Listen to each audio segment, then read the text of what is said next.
Irmãos, abramos as nossas Bíblias na carta de Paulo aos Romanos, capítulo 3. Nós leremos a partir do versículo 21 até o final do capítulo, versículo 31. Carta de Paulo aos Romanos, capítulo 3, a partir do versículo 21. Diz assim a palavra do nosso Deus: mas agora, sem lei, a justiça de Deus se manifestou, sendo testemunhada pela lei e pelos profetas. É a justiça de Deus, mediante a fé em Jesus Cristo, para todos e sobre todos os que creem. Porque não há distinção, pois todos pecaram e carecem da glória de Deus, sendo justificados gratuitamente por sua graça, mediante a redenção que há em Cristo Jesus, a quem Deus apresentou como propiciação no seu sangue, mediante a fé. Deus fez isso para manifestar a sua justiça, por ter Ele, na sua tolerância, deixado impunes os pecados anteriormente cometidos, tendo em vista a manifestação da sua justiça no tempo presente, a fim de que o próprio Deus seja justo e justificador daquele que tem fé em Jesus. Onde fica então o orgulho? Foi totalmente excluído. Por meio de que lei? A lei das obras? Não, pelo contrário, por meio da lei da fé. Concluímos, pois, que o ser humano é justificado pela fé, independentemente das obras da lei. Ou seria Deus apenas Deus dos judeus? Será que não é também Deus dos gentios? Sim, também dos gentios, visto que Deus é um só, o qual justificará o circunciso a partir da fé e o incircunciso por meio da fé. Anulamos então a lei por meio da fé? De modo nenhum. Pelo contrário, confirmamos a lei. Amém. Meus amados irmãos, Paulo, o escritor dessa carta, quando foi encontrado por Cristo, ele teve a sua vida totalmente transformada. Tudo foi afetado na sua vida, se tornou um verdadeiro servo de Deus, um homem justo, piedoso. Esse encontro fez dele um precioso manejador da palavra de Deus, não adulterando a verdade, levou-o a ter mais preocupação com as coisas eternas do que os confortos e reputações desse mundo, porque ele entendeu a grandiosidade do Evangelho.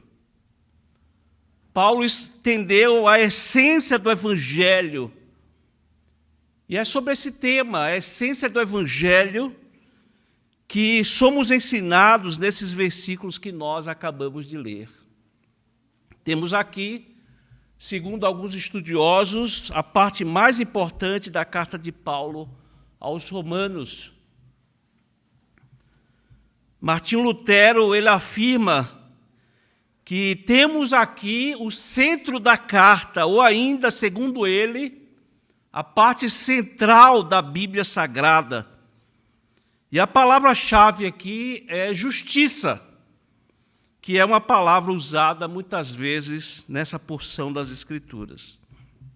Para entendermos melhor essa passagem, eu gostaria de voltar ao Antigo Testamento, ao livro de Jó, no capítulo 9, esse relato antigo, quando Jó, no capítulo 9, ele inicia dizendo, como diz o próprio versículo, então Jó respondeu: na verdade, sei que é assim, porque como pode o mortal ser justo diante de Deus? E Jó continua por todo o capítulo 9, afirmando sobre o poder de Deus, a grandiosidade de Deus, e quem poderá contender com Deus, quem poderá questionar esse Deus grandioso, Criador de todas as coisas, governador de todas as coisas. Mas a pergunta que se destaca aqui é: como pode o mortal ser justo diante de Deus? Como o homem escapará do julgamento inevitável? Na antiguidade, havia algumas religiões que diziam que o homem poderia ser justo com Deus se você pegasse o seu bebê e colocasse numa fornalha, para que ele fosse queimado naquela fornalha. Assim, você afastaria a ira de Deus se queimasse seus filhos vivos. É apenas uma ilustração, meus amados irmãos, da religião, mas todas as religiões seguem uma mesma linha, com exceção da verdadeira.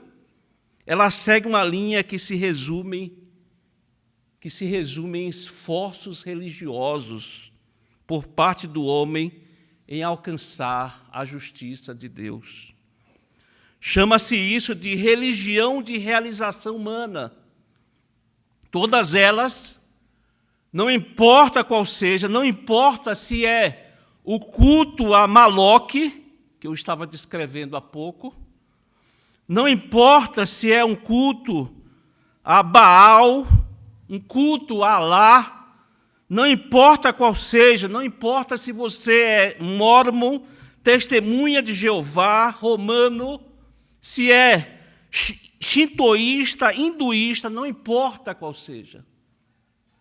Essas religiões, elas se apresentam com as mais diversas propostas, sugestões infidáveis, mas todas elas envolvem o esforço humano, seguindo certos comportamentos morais, comportamentos cerimoniais e certos comportamentos religiosos, para que, segundo eles, você seja considerado justo diante de Deus. Jó não comprou essa ideia, irmãos. Jó não comprou essa ideia. A Bíblia, ela é clara de que os homens não podem ser justos diante de Deus, baseados em qualquer coisa que façam. Então, volta aqui a pergunta, irmãos: como você pode ser justo diante de Deus? Essa é a questão mais importante e a questão que deve ser buscada com muito afinco por todo ser humano, porque ser justo diante de Deus é a única forma de escapar da condenação eterna, de escapar do inferno eterno. Meus amados irmãos, até esse ponto aqui da carta de Paulo aos Romanos, Paulo vem mostrando claramente, a partir do capítulo 1, versículo 18, que ninguém pode ser justo diante de Deus com base no esforço humano, diante desse grandioso Deus descrito por Jó. Paulo, ele faz isso de forma inconfundivelmente clara, de que não há um justo, nenhum sequer, ninguém que busque a Deus, todos se extraviaram, não há quem faça o bem, não há um sequer. Paulo deixou isso muito claro, que pelas obras da lei ninguém será justificado aos olhos de Deus. Assim, meus amados irmãos, o que acontece nos primeiros capítulos dessa carta, que Paulo vai afirmando que o mundo está condenado. No dia do julgamento não haverá uma pessoa com a defesa adequada. E isto é terrivelmente arrasador ao homem religioso. Isso porque nós temos diversos religiosos aqui nesse mundo. Mas a maneira de Deus não é pelo esforço humano. E essa não é a primeira vez que as Escrituras afirmam isso. Em Miqueias, capítulo 6, versículos 7 e 8, você lerá o seguinte: será que o Senhor se agrada com milhares de carneiros, com 10.000 ribeiros de azeite? Darei o meu primogênito pela minha transgressão, o fruto do meu corpo pelo pecado da minha alma? Ele já mostrou a você o que é bom. E o que o Senhor pede de você? Que pratique a justiça, ame a misericórdia e ande humildemente com seu Deus. Não se trata, meus amados irmãos, de cerimonialismo, não se trata de ritual, diz respeito ao coração. Diz respeito ao coração. O problema é o que o pecador fará com respeito ao seu coração, que é enganoso acima de todas as coisas e desesperadamente corrupto. Ele não pode agir justamente, ele não pode viver amavelmente, ele não pode agradar a Deus, porque não há um justo sequer para com Deus, nenhum. Por isso, Paulo, como afirma no versículo 19, que se cale toda a boca.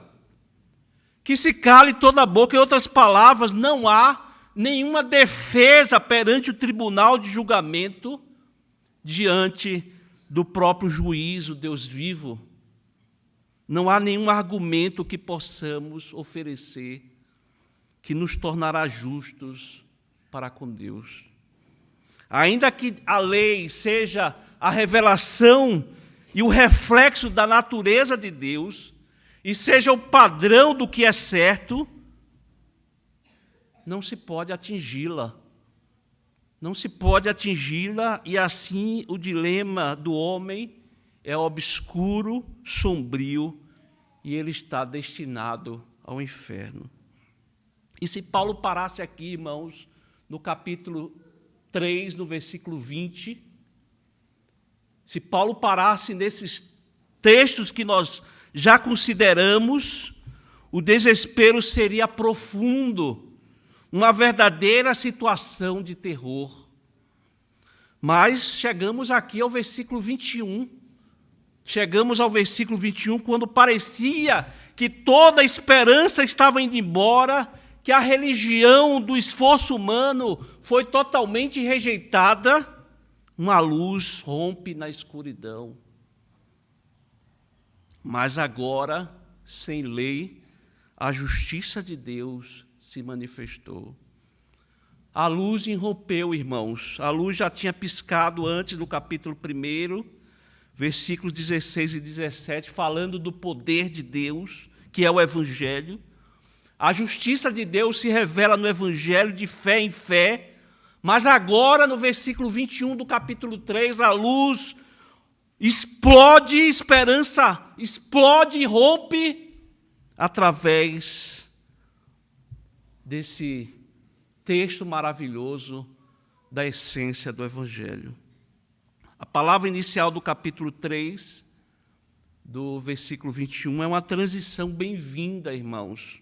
Mas agora, porque antes nós tivemos feiura bastante a partir do 1º capítulo, versículo 18, onde a ira de Deus se revela do céu, a ira do abandono, onde Deus derrama continuamente julgamentos sobre o povo, povo após povo, nação após nação, porque não glorificam o Criador.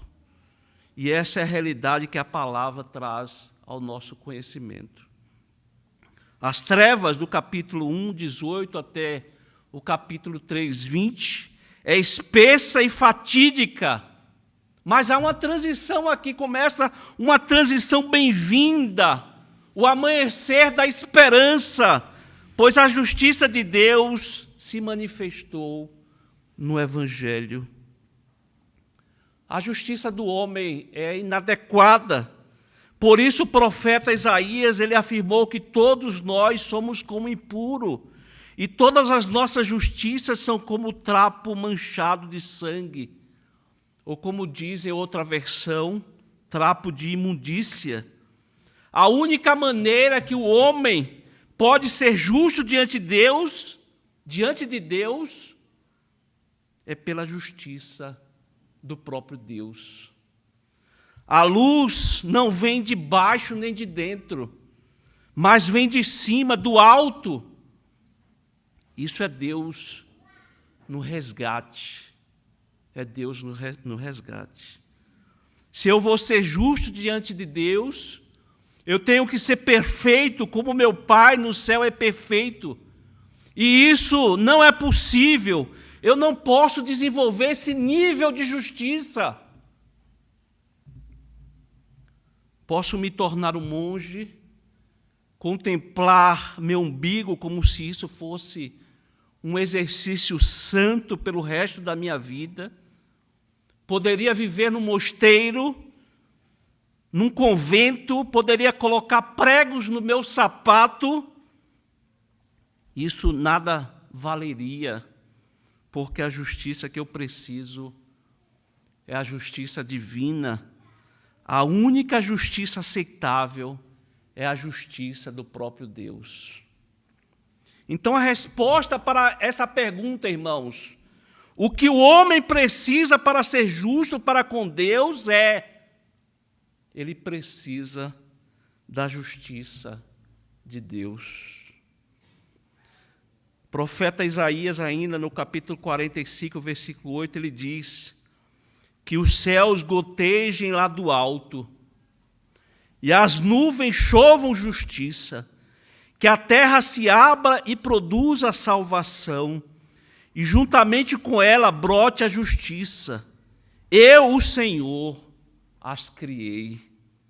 A justiça que nós precisamos, precisa vir do céu, irmãos. Precisa vir do céu. Justiça que é divina, que é perfeita, que pertence ao próprio Deus, criada por Deus e manifesta em Cristo Jesus. John Bunyan, escritor de um dos livros mais lidos no mundo, O Peregrino, ele, na sua autobiografia intitulada Graça Abundante, falando a respeito da sua conversão, ele cita esse capítulo, ele cita o versículo 24 desse capítulo 3 que nós estamos considerando, e ele diz o seguinte: quando eu estava andando para cima e para baixo na casa, aquela palavra de Deus tornou posse do meu coração. E ele cita aqui o versículo 24. Vós sois justificados gratuitamente por sua graça, mediante a redenção que há em Cristo Jesus. E ele continua. Mas, ó, que reviravolta fez em mim! Agora estava como alguém desperto de um pesadelo. E ao ouvir esta sentença celestial, foi como se ouvisse esta exposição dela. Pecador, pensas que por causa dos teus pecados e fraquezas, eu não posso salvar a tua alma? Porém, eis que o meu filho está junto a mim, e é para ele que olho, não para ti, e tratarei contigo segundo a satisfação que ele me dá. Que se conclui então, irmãos? O apóstolo Paulo, a partir do versículo 27, ele vai trazer algumas conclusões a respeito disso.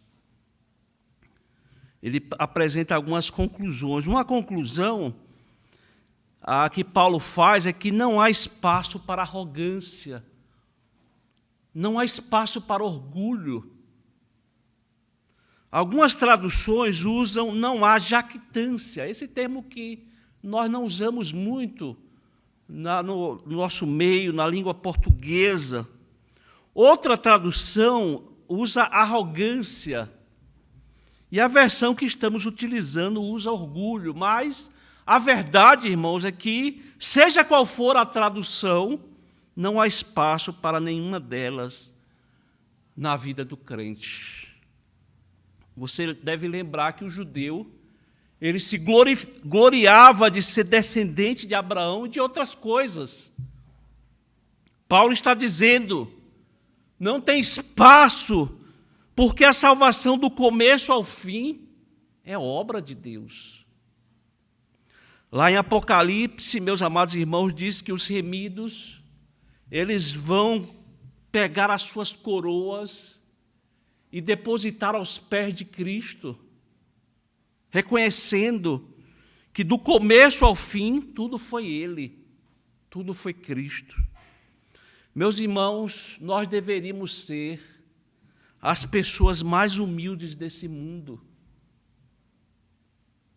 As palavras justificado e arrogância, o orgulho não se misturam, não se combinam. Você sabe que é pela graça, você sabe que é pela misericórdia de Deus. Então, alguém que foi perdoado por Deus, sempre vai ter um coração cheio de compaixão. Você não vai querer continuar punindo as pessoas, brigando com as pessoas, fazendo mal às pessoas por algo que te desagradou. Você não vai ficar exigindo punição ou mesmo punindo as pessoas com suas palavras, comportamentos, ações prejudiciais ou mesmo com a sua indiferença.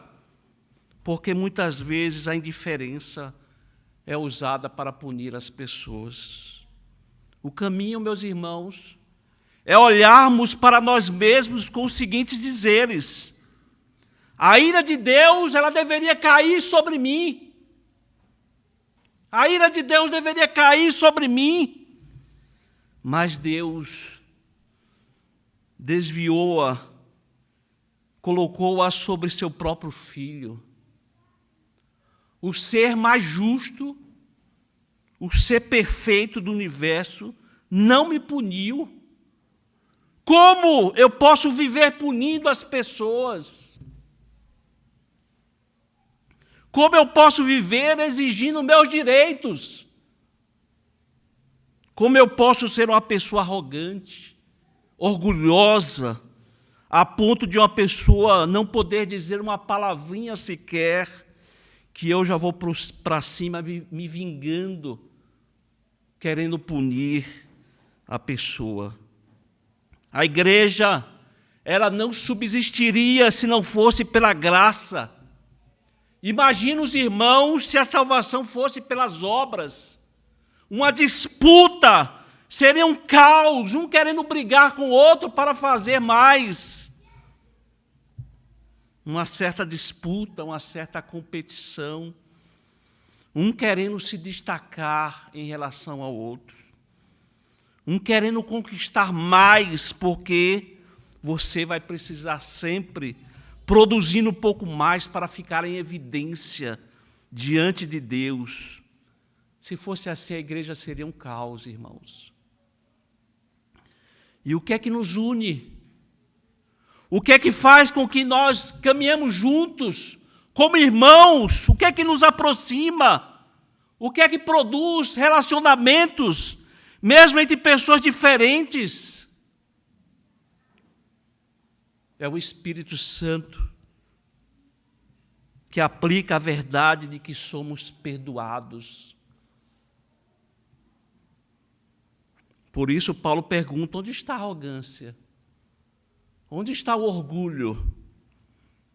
Diante dessas verdades, meus amados irmãos, eu oro para que nessa manhã não haja espaço aqui na nossa igreja para orgulho, para arrogância, para jactância.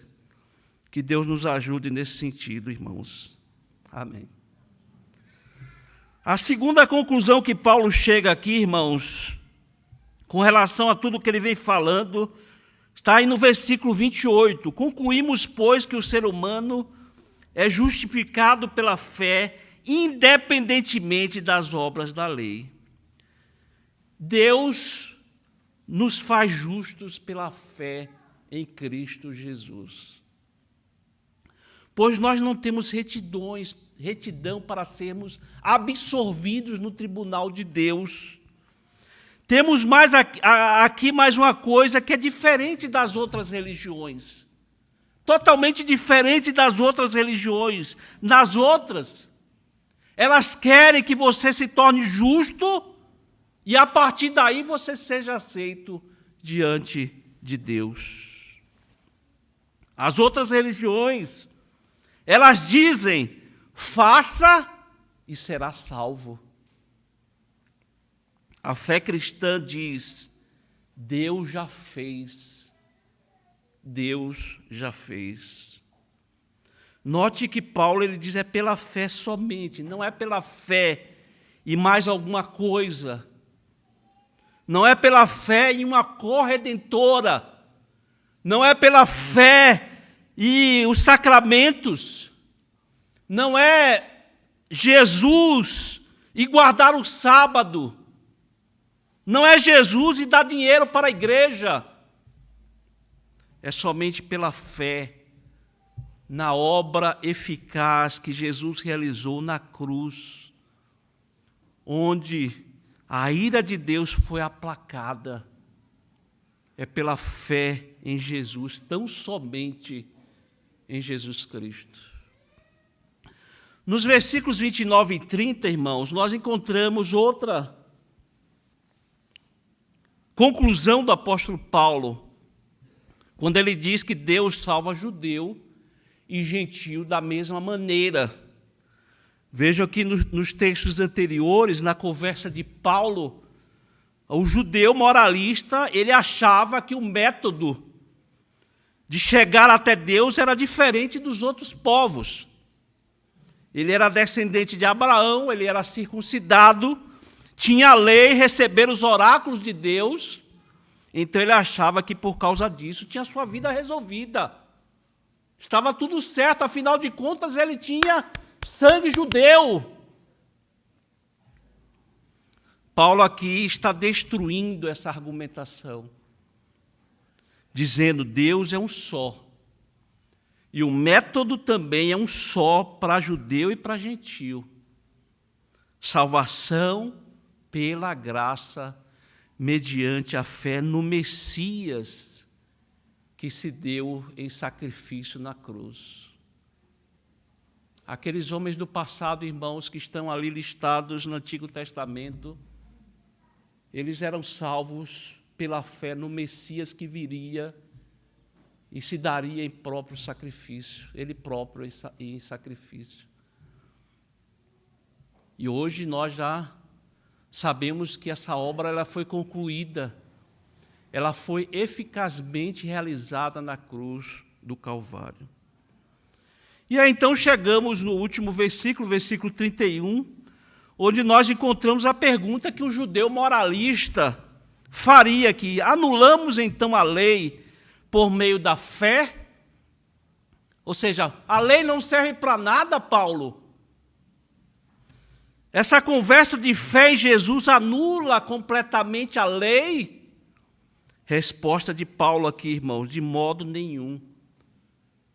Pelo contrário, confirmamos a lei.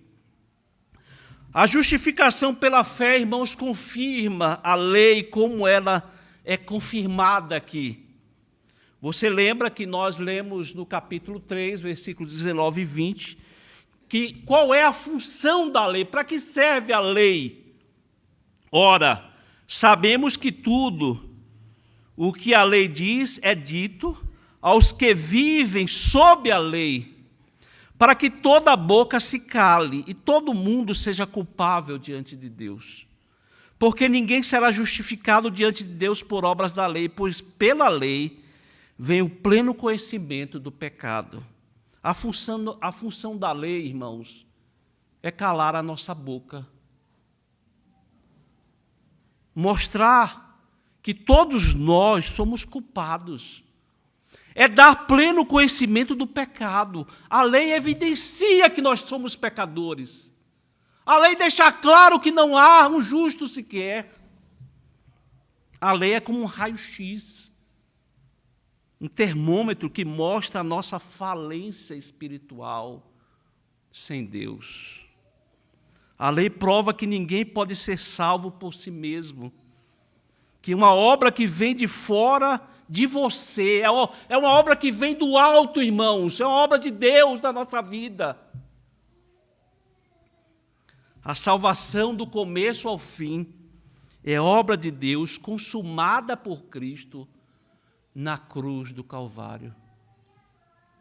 Por isso, nesta manhã, meus amados irmãos, eu quero vos chamar para que você olhe para esta cruz, para que você olhe para Cristo, para que você olhe para o Calvário e vê ali o lugar da propiciação, que ali foi o local onde a ira de Deus foi aplacada, a ira de Deus foi desviada da sua vida para aquele justo lá na cruz. E ali, Jesus Cristo tomou o cálice da ira de Deus. Naquele ambiente maldito, que Deus se fez por satisfeito, quando o sangue de seu filho foi derramado e o Pai disse: está consumado, está ok. É o bastante. Não é necessário mais nenhum sacrifício. Nada mais que precise ser acrescentado. E você que está aqui nesta manhã, que ainda não entregou a sua vida a Jesus Cristo, Deus te chama hoje a você se apropriar pela fé desse sacrifício, e você se torna parte dessa propiciação, e ter seus problemas de pecado resolvidos. Lembre-se que este mesmo Deus amoroso é um Deus irado, e que se você não for convertido a Ele, você está debaixo da ira do Senhor. Mas se pela fé você se agarra no sacrifício realizado na cruz, você crê de todo o coração que aquela propiciação foi feita pelo seu pecado também, você terá paz com Deus. E hoje é o dia, é urgente, esse é o passo mais importante da sua vida, não é algo que pode ser adiado, não é algo que pode ser deixado para depois. Por isso que a palavra de Deus diz: a palavra está perto de você, na sua boca e no seu coração, isto é, a palavra da fé que pregamos. Se com a boca você confessar Jesus como Senhor, e em seu coração crer que Deus o ressuscitou dentre os mortos, você será salvo. Você será salvo. Não há lugar para arrogância. Não há lugar para orgulho. Meus irmãos, a ira de Deus, ela foi plenamente satisfeita em Jesus Cristo. Talvez agora você entenda melhor a oração de Jesus lá no Getsêmani, quando ele disse: ó Pai, se possível, passa de mim esse cálice. Jesus estava prestes a beber até a última gota do cálice da ira de Deus. Lá na cruz, quando Jesus disse: Deus meu, por que me desamparastes? Jesus estava ali sozinho, recebendo todo o nosso castigo. Uma ira de um Deus santo e justo estava sendo derramada sobre o seu próprio Filho. E sabe o que isso tem a ver com você que é crente? Sabe o que tem muito a ver com a sua vida? É que todas as vezes que você peca contra Deus, que você se arrepende de seus pecados, deixa o pecado, mas continua sofrendo, se punindo, vivendo com aquela atitude triste, carregando o fardo sobre as costas, é como se você estivesse desprezando a propiciação. É como se você se comportasse como se Deus ainda estivesse irado contra você. Você está agindo dessa maneira como se Deus ainda fosse o seu inimigo. Quando Paulo diz que nenhuma condenação há para os que estão em Cristo Jesus, que o castigo que nos traz a paz foi colocado sobre ele, Jesus levou sobre si a ira que deveria cair sobre mim e sobre você. Hoje você tem o perdão de Deus. Hoje você tem o perdão de Deus. Pode acreditar que Deus não está mais irado, mas te recebe como filho amado. Te recebe como filho amado.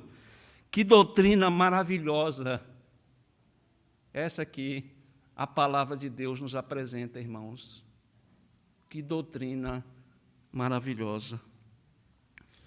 No dia que a doença bater na sua porta, quando você tiver dificuldades financeiras, perda na família, situações complicadas, você não pode ficar pensando que é a ira de Deus contra você.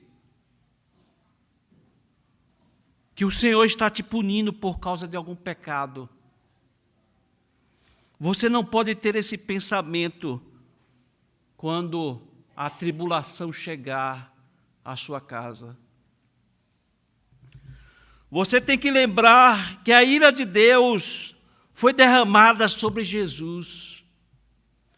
E quando Ele permite que aflições cheguem até a sua vida, não é para te destruir, não é para te punir. Esse mundo, meus amados irmãos, ele é caído, teremos aflições, mas as tribulações para o crente são para o nosso fortalecimento, crescimento, amadurecimento espiritual, para nos formar o caráter espiritual parecido com Cristo Jesus. O crente, ele sofre, o ímpio também. O que é que difere, irmãos? A diferença é que para o ímpio, o sofrimento já é início do juízo. Aqueles terrores mentais que ele enfrenta, quando ele fica pensando na morte, diante de enfrentamentos difíceis, quando ele pensa na morte, é uma pequena antecipação dos terrores que ele enfrentará no castigo eterno. Já o justo, ele cresce, ele é amparado, é fortalecido, amadurece o seu caráter, ficando mais parecido com o caráter do nosso Senhor. Talvez nessa manhã, irmãos, tenhamos que dobrar os nossos joelhos diante de Deus e pedir perdão, porque não temos entendido essa doutrina maravilhosa da justificação. E muitas vezes temos duvidado dessas verdades benditas, do cuidado, da providência do nosso Deus. Que esta manhã seja um dia de alegria para você. Que essa manhã seja um dia de alegria para você, você que se apropria dessa paz, você que se apropria dessa obra que foi providenciada no propiciatório de Deus.